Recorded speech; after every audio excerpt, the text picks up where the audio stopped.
Baiklah, melanjutkan materi dari selanjutnya yaitu bab 6 dengan materi arsitektur desain. Selanjutnya akan dibacakan oleh Muhammad Ridho Ade Sautra. Keputusan desain arsitektur, tampilan arsitektur, pola arsitektur, dan aplikasi arsitektur.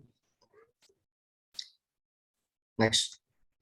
Keputusan desain arsitektur. Keputusan arsitektural menangkap hasil dari proses pemilihan opsi yang sadar dan seringkali kolaboratif dan memberikan alasan desain untuk hasil pengambilan keputusan. Misalnya, dengan merujuk satu atau lebih atribut kualitas yang ditangani oleh keputusan arsitektur dan menjawab pertanyaan mengapa tentang desain. Next. Desain pola. Tampilan arsitektur menurut Cruikshank ada 4 tampilan arsitektur dasar. 1. Tampilan logis. 2. Tampilan proses. 3. Tampilan pengembangan. Dan 4. Tampilan fisik. 1. Tampilan logis yang menunjukkan abstraksi kunci dalam sistem sebagai objek atau kelas objek. 2. Tampilan proses yang menunjukkan bagaimana pada saat runtime sistem terdiri dari proses-proses yang saling berinteraksi. 3. Tampilan pengembangan yang menunjukkan bagaimana perangkat lunak dikomposisi untuk pengembangan. 4. Tampilan fisik yang menunjukkan perangkat keras sistem dan bagaimana komponen perangkat lunak didistribusikan ke seluruh prosesor dalam sistem. Selanjutnya akan dilanjutkan oleh Virginita Putri Lestari. Pola arsitektur. Pola arsitektur ada 4, yaitu yang pertama arsitektur berlapis, arsitektur repository, arsitektur client server, dan arsitektur pipa dan filter.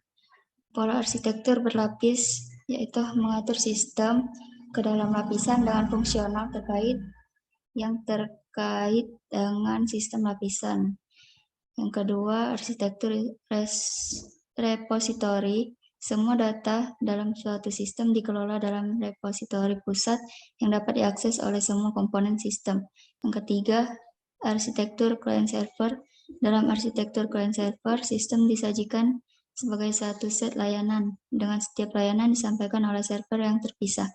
Yang terakhir, arsitektur pipa dan filter. Pemrosesan data dalam suatu sistem diatur sedemikian rupa sehingga setiap komponen pemrosesan atau filter bersifat diskrit dan melakukan suatu jenis transformasi data.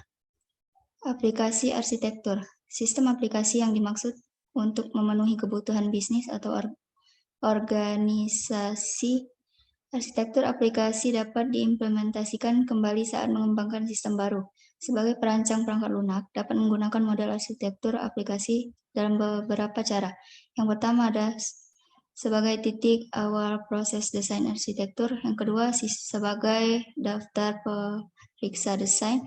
Yang ketiga, sebagai sarana untuk menilai komponen untuk dilakukan kembali. Dan yang terakhir, sebagai kosakata untuk membicarakan.